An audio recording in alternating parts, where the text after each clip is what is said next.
Es sveicu jūs mūsu kungu un pestītāju Jēzus Kristu vārdā šajā rītā, un lai kopīgi vienojamies dziesmā, kas ir 79. dziesma. Slavēsim mūsu kungu un dziedāsim 79. dziesmu.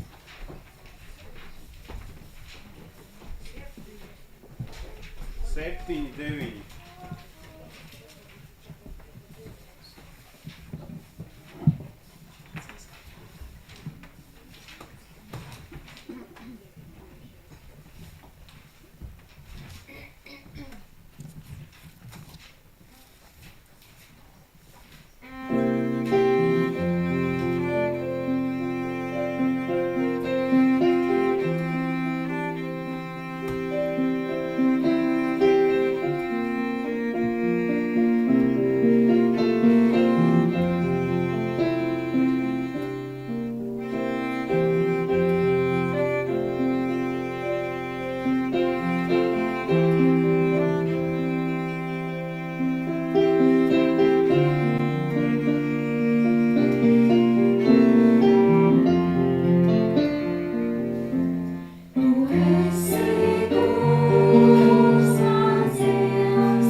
Šī brīdī, lai mēs ieklausāmies Svēto rakstu lasījumā, kas ir no apustuļa Pāvila vēstules kolosiešiem 3. nodaļas no 1. līdz 11. pantam. Apustuļa Pāvila vēstule kolosiešiem 3. nodaļa no 1. līdz 11. pantam. Ja nu jūs ar Kristu esat augšām cēlušies, tad tiecieties pēc tā, kas augšā. Jo kur ir Kristus, kas paaugstināts pie Dieva labās rokas? Savas domas vērsiet uz augšu un ne uz zemes lietām. Jo jūs esat miruši un jūsu dzīve līdz ar Kristu apslēpta Dievā. Kad nu atspīdēs Kristus jūsu dzīvība, tad arī jūs atspīdēsiet līdz ar viņu. Tāpēc nonāvējiet sevī to, kas pieder zemē, netiklību, nešķīstību, kaisli, ļauno iekāri un mankārību. Tā ir elku kalpība. Viņu dēļ nāk Dieva dusmība pār nepaklausības dēliem, kur vidū arī jūs kādreiz esat staigājuši, kad jūs vēl tanīs dzīvojāt. Bet tagad visu to atmetiet – dusmas, ātrsirdību, ļaunprātību, zaimus un nekaunīgas runas, kas ir jūsu mutē. Nemelojiet citam, novelciet veco cilvēku un viņa darbus. Un apģērbiet jauno cilvēku, kas tiek atjaunots atziņā pēc viņa radītāja tēla. Tur vairs nav ne grieķa, ne jūda, ne apgraizīšanas, ne neapgraizīšanas, ne barbara, ne skita, ne verga, ne brīvā, bet viss un visos Kristus. Āmen. Palikuši stāvot, lūgsim Dievu un esam aicināti aizlūgt par māsu Andu, par viņas ir kādas veselības lietas, kas nāks, kurām būs jāiet cauri un kādas pārbaudas. Lūgsim Dievu, lai Dievs ir žēlīgs. Un tāpat aicinu lūgt par mūsu mācītāju. Vakar biju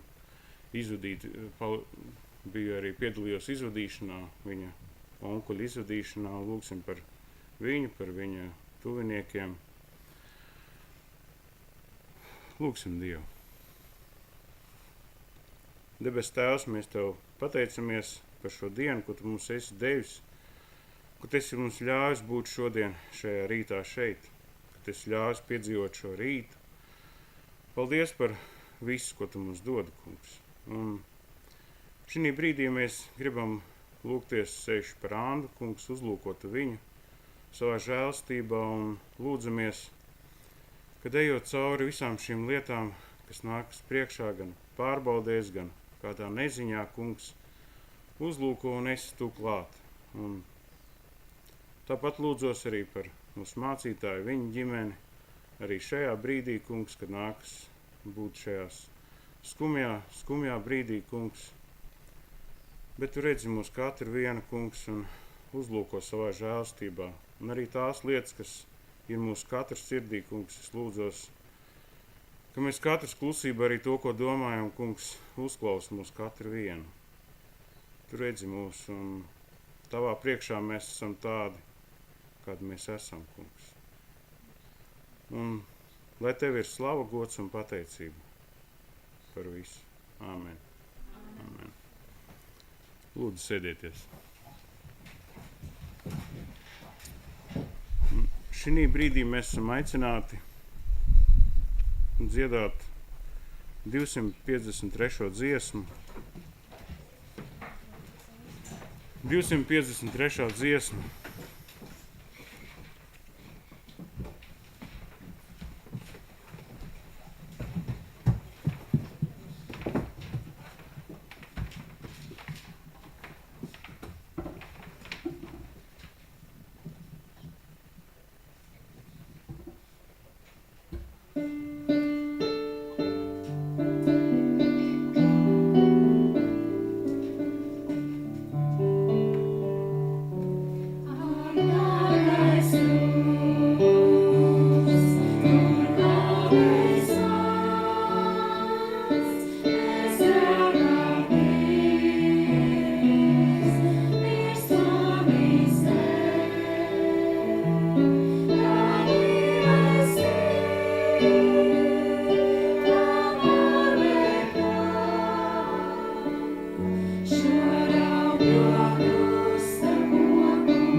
Šajā brīdī mēs esam aicināti ieklausīties svēto rakstu apcerē, ko ir sagatavojis mūsu mācītājs, un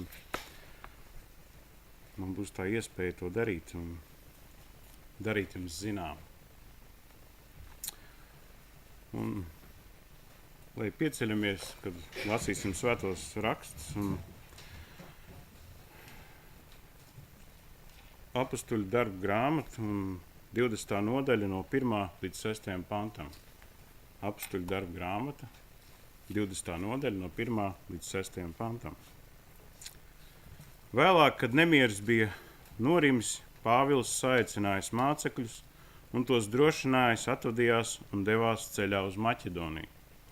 Pārstaigājis šos apvidus un daudz pamācoši tiem runājis, viņš nonāca Grieķijā. Tur palicis 3 mēnešus, viņš gribēja pārcelties uz Sīriju, bet tā kā jūdi viņam uzglūnēja, viņš nolēma atgriezties atpakaļ caur Maķedoniju.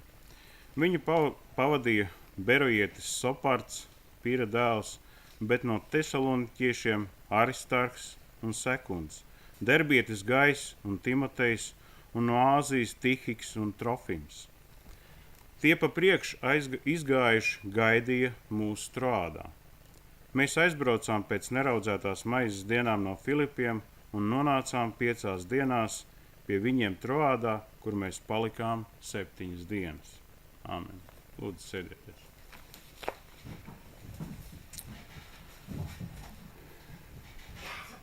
Tikko kā lasītais mums liecina, ka debesu valstības darbs nav vientuļnieku ceļš, bet gan Kristus mīlestībā un gribā balstīt savstarpēju sadarbību un sadraudzību. Apustulis Pāvils, lai gan par viņu kalpošanas pieredzi un notikumiem tiek vēstīts visbiežāk svētajos rakstos, un nejauši var šķist, ka viņš ir pašpietiekams un spēja darboties viens pats un ir pilnīgi kļūdaina un nepilnīga izpratne par viņu kā par apustuli. Apustulis Pāvils nenoliedzami bija viens no spilgtākajiem 1. gadsimta draudzes vadītājiem. Taču pie viņa varam mācīties, cik nenovērtējami ir savstarpēja sadarbība Dieva valstības darbā. Pāvils bieži ir atsaucies uz saviem darba biedriem, kuri nereti ir pieminēti it kā garām ejot, taču to Pāvils darījis ar neizmērojami lielu cieņu, mīlestību un prieku, ka šie cilvēki ir parādījuši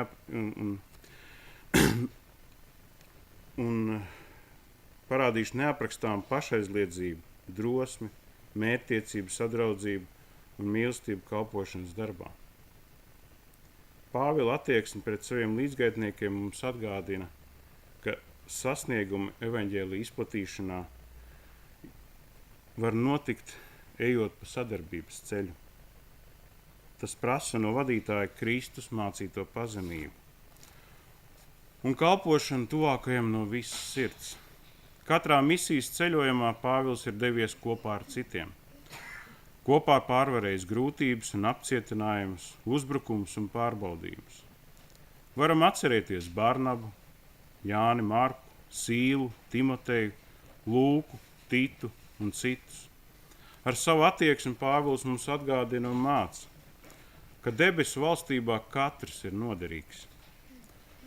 Un tajā nav paredzēta vērotājiem vieta no malas. Ik viens ir noderīgs ar viņam dotajām dāvanām. Mums ir jāmācās atzīt, cik ļoti esam viens otram nepieciešami, un ir nepieciešams to atzīt pazemīgi un to apzinoties, izturēties ar savstarpēju cieņu un pieņemšanu. Pāvils tajā ir uzskatāms piemērs, lai gan to viņš neapguva uzreiz. Pirmajā misijas ceļojumā viņam dodoties kopā ar Jāni Marku, Jānis Marks devās atpakaļ, un Pāvils bija ļoti sarūptināts par to. Taču vēlāk viņš izlīga un atzina, jo saprata, ka Marks ir mainījies un kļuvis ļoti noderīgs kalpošanai. Tas arī atgādina netieši, ka izvēle darboties vienatnē pretēji tam, ko redzam pie apustuļiem, ir tuvredzīga un muļķīga. Atcerēsimies, ka Kungs mūs aicina savā valstībā būt kopā ar citiem. Katram ir devis pēc savas gribas kalpošanai nepieciešamo un ir aicinājis palikt kopā ar draudzi, kuras galva ir viņš pats. Atcerēsimies, ka gan 1. gadsimtā, gan vēlāko gadsimtu laikā kristietības panākumi ir bijuši cieši saistīti ar tiem, kuri šķietam ir palikuši ēnā. Mēs nezinām viņu daudz vārdus. Tāpat kā pēc īsāka vai garāka laika, neviens nezinās arī mūsējos. Taču viņu un mūsu uzticība Kristum un viņa valstības darbam ir tā pasaules gaisma un sāls, par kuru Kristus runāja. Varam būt priecīgi, ka caur šo daudzo neskaitāmo cilvēku dzīves liecībām liecības par Kristu ir klātesoši katrā paaudzē un arī mūsu laikā. Uzticīgi to nesīsim tālāk līdz nākamajai paaudzei. Vienlaicīgi varam būt pateicīgi, ka dažus vārdus gan Pāvils, gan citi ir minējuši, un ne jau, lai viņus izceltu pār citiem, bet lai atklātu, cik nenovērtējams atbalsts ir bijuši šie cilvēki. Katrs no mums paliekam tur, kur Kungs mūs ir aicinājis, un draudz mums to ir uzticējis, ja nešaubīgi un uzticami daram kalpošanas darbu.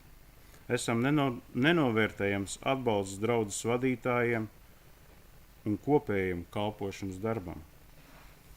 Savukārt draudzes vadītājiem vienmēr ir jāatcerās to atzīt, cik ļoti ir nepieciešama Kristus piemērotā balstītā sadarbība un atbalsts. Šodien mēs esam aicināti domāt par vienu no apustuļu Pāvila darbbiedriem, kurš ir pieminēts it kā garām ejot, taču iedziļinoties notikumu kontekstā ieraugām, cik nenovērtējumu atbalstu, iedrošinājumu, palīdzību šis cilvēks sniedz Pāvilam un citiem. Viņa vārds ir Aristarks no Tesalonikas draudzes. Bez viņa bija daudz citi, taču šodien domāsim par viņa atstāto piemēru. Ceru, ka tas mūs visus iedrošinās, īpaši tos, kuri domājam, ka mums nav kalpošanai doto talantu vai iespēju. Ceru, ka iepazīstoties ar šo cilvēku līdzgaidniecību apustuļu Pāvila dzīvē, mēs sadzirdēsim iedrošinājumu turpināt kalpot un būsim iemācījušies, ka debesu valstībā nav lielu un mazu kalpošanu. Būsim ieraudzījuši arī to, cik liels ir debesu valstības darbs, un to, ka ir tikai gudri un saprātīgi meklēt, piepildīt šos kalpošanas izaicinājumus, paliekot kopā, sadarbībā un sadraudzībā. Lasītais teksts, ko iepriekš lasījām no 20. nodaļas, iezīmē kādu pārbaudījumu pilnu laiku Pāvila dzīvē. Viņš atradās Efezā savā misijas ceļojuma laikā pakļauts briesmām un pūļu uzbrukumiem. Vietējie Artemīdas kulta atbalstītāji saredzēja apdraudējumu Pāvila darbā. Zuda viņu peļņa, jo cilvēki no māņiem sāka pievērsties Kristum. Efesē lielā skaitā cilvēki novērsās no okultā, tāpēc Artemīdas atbalstītāji sarīkoja nekārtības un vēlējās Pāvila nāvi. Pāvila un citu dzīvības bija briesmās. Tas būtu īstais laiks bēgt. Taču lasām, ka tad, kad nekārtības norima, Pāvils turpina iesākto. Saicina mācekļus un tos iedrošinājis dodas ceļojumā. Pāvils šajos apstākļos nebija labākais sabiedrotais, jo bieži atradās fizisku pārbaudījumu un apdraudējumu priekšā. Par dažiem no tiem lasām šajā tekstā. Šādos apstākļos būtu raksturīgi teikt, ka labāk katram turēties pie sevis, klusi nolīst ēnā un nogaidīt. Nē, Pāvils drosmīgi turpina ceļu. Pāvilam bieži nācās piedzīvot vārdiskus un fiziskus uzbrukumus no saviem tautiešiem.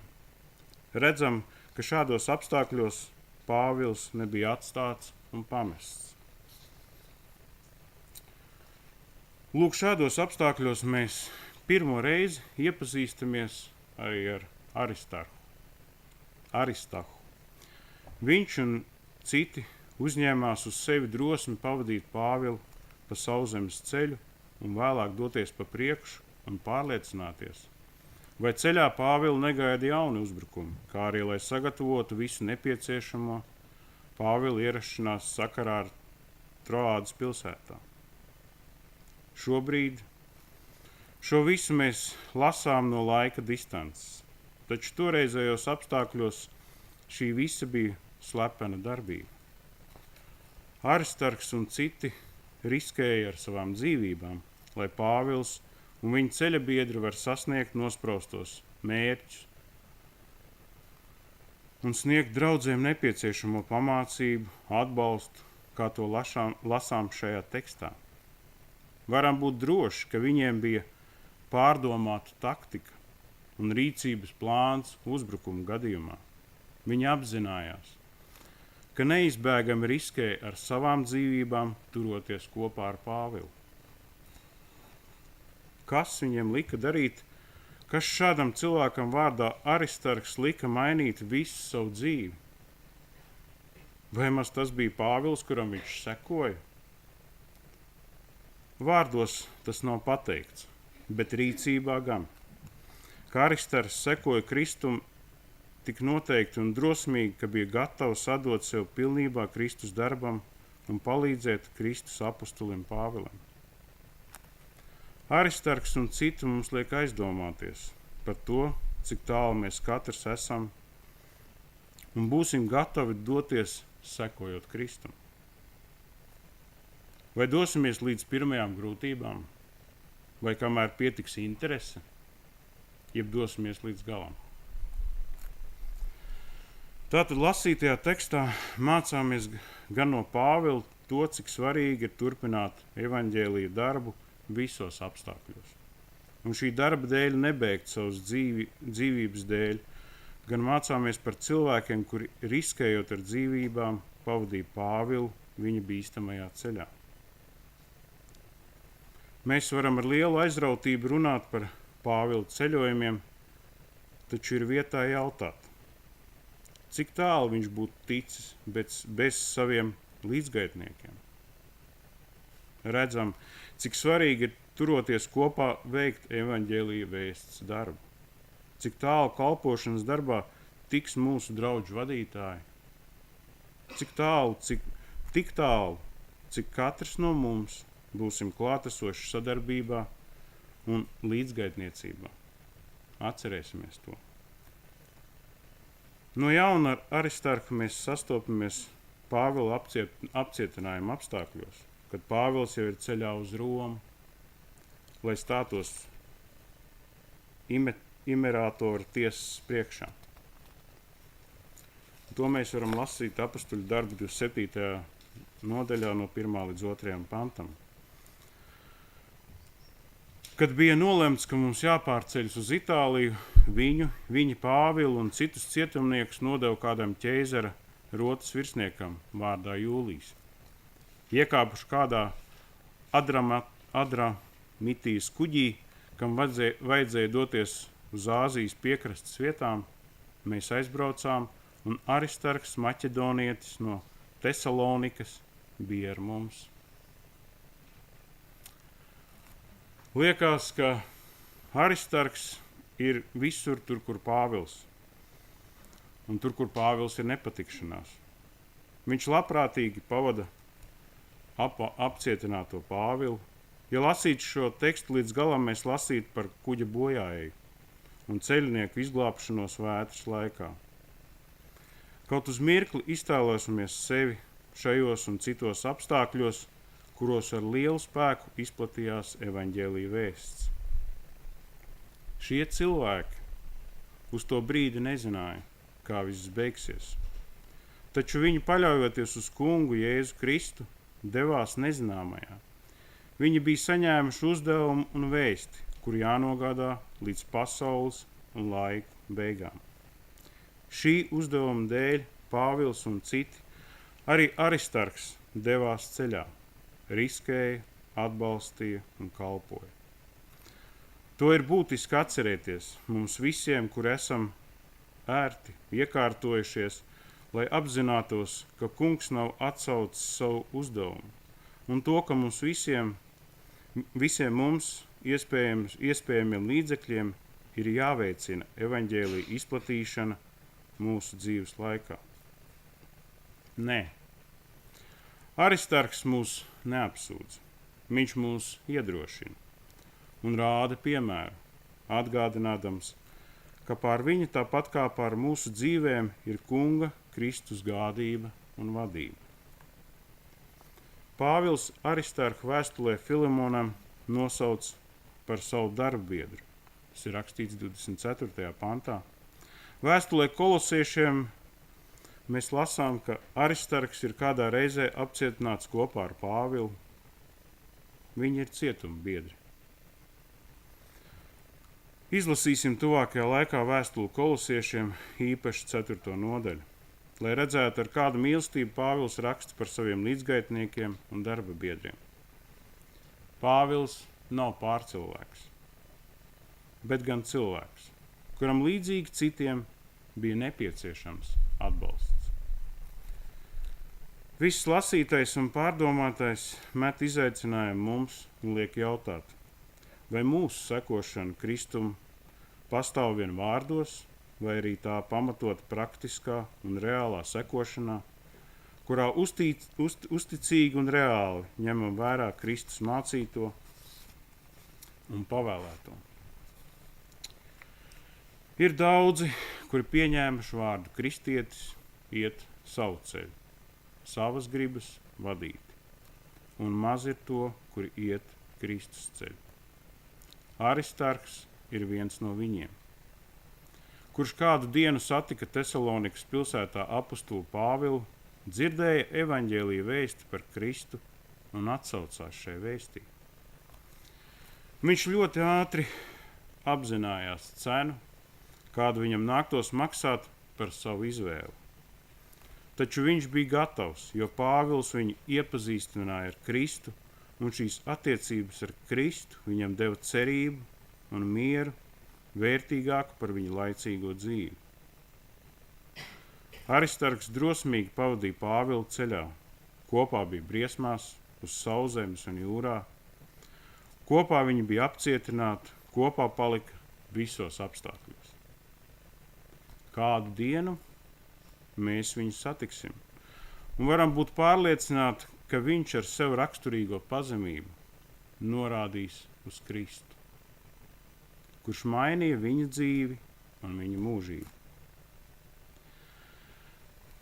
Katrai paaudzei un laikam ir nepieciešami savi Pāvili, bet vēl vairāk arī savi Aristarki, kuri ir uzticīgi un klusi dara kalpošanas darbu, atbalsta, riskē, paliek un neatstāja. Šodien mēs redzam un domājam par tiem, kuri it kā palikuši ēnā, ir darījuši visu, lai Kristus vārds var tikt izplatīts. Ir atbalstījuši tos, kuri darbojas Kristus valstībā. Lai pārdomātie vārdi mūs iedrošina ar labu prātu un prieku turpināt sekot Kristum un būt daļai no viņa lielā darba šajā pasaulē. Atcerēsimies vienmēr novērtēt tos, ar kuriem kopā kalpojam. Atbalstīsim, pieņemsim, labu domāsim un tapsim par mūsu laika aristarhiem, kuri balstām Dieva valstības darbu šodienas pasaulē un apstākļos, un to darām nešaubīgi visas savas dzīves laikā, paliekot uzticīgi Kristum, priekos un bēdās. Daudz ir, kuri seko Kristum labos apstākļos, bet kā ar tiem apstākļiem, kuri mums nepatīk? Nepievilsimies. Tieši grūtībās tiek pārbaudīts tas, cik vērta un noturīga ir mūsu ticības dzīve. Izturēsim savu laiku pārbaudes, līdzīgi kā brālis no 1. gadsimta. Lūksim Dievu.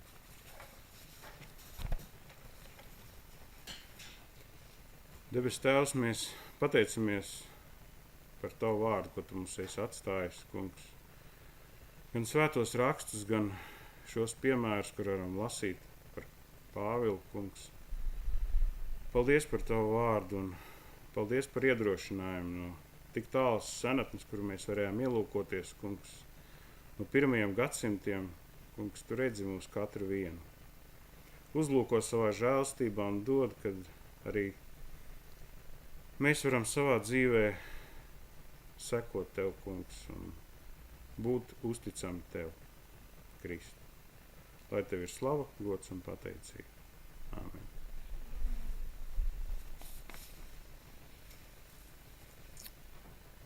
Lai dziedam kopīgi 425. dziesmu.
dziesma aicina mūs pārdomāt Dieva vārdu un arī kā iepriekš, kā tikko lasītais teksts mums atgādināja arī, kad mēs varam paši lasīt, un tā ir vēstule kolosiešiem, ko mēs esam aicināti izlasīt, un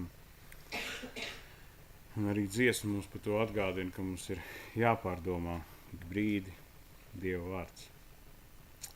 Mēs esam nonākuši līdz ziņojumiem, un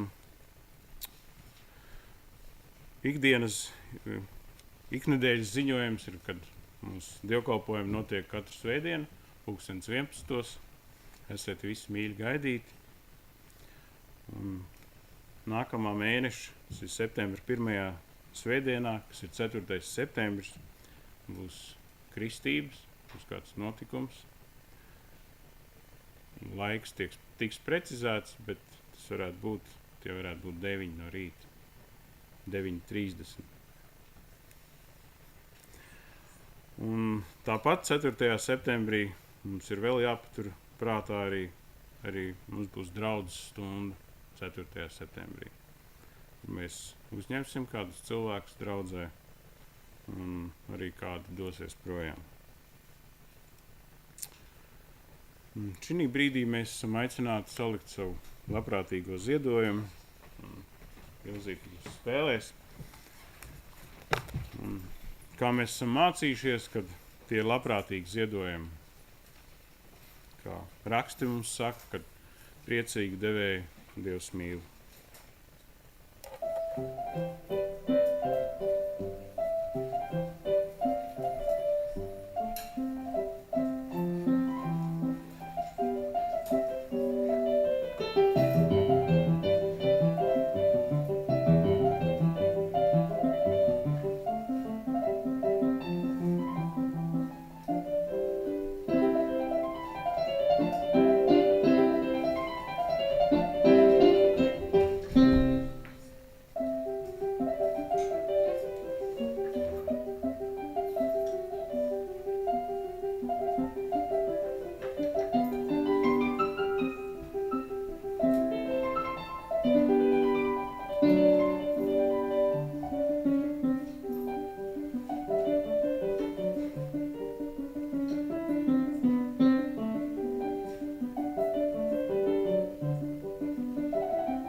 Tad mēs aicinām, ka mēs dziedam noslēguma dziesmu un dziedot 3. pantu celsimies kājās un noslēgsim mūsu svētbrīdi.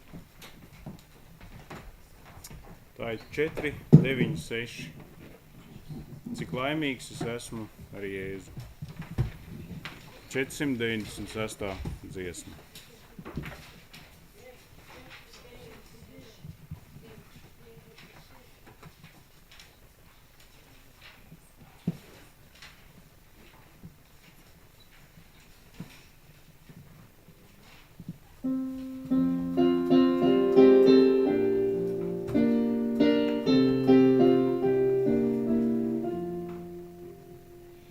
Cik laimīgs es esmu ar Jēzu,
Dieva Tēva mīlestība, Kunga Jēzus Kristus žēlstība un svētā gara sadraudzība, lai ir un paliek ar mums tagad un vienmēr. Amen. Sveicināsim viens otru un nesteigsimies projām, aprunāsimies un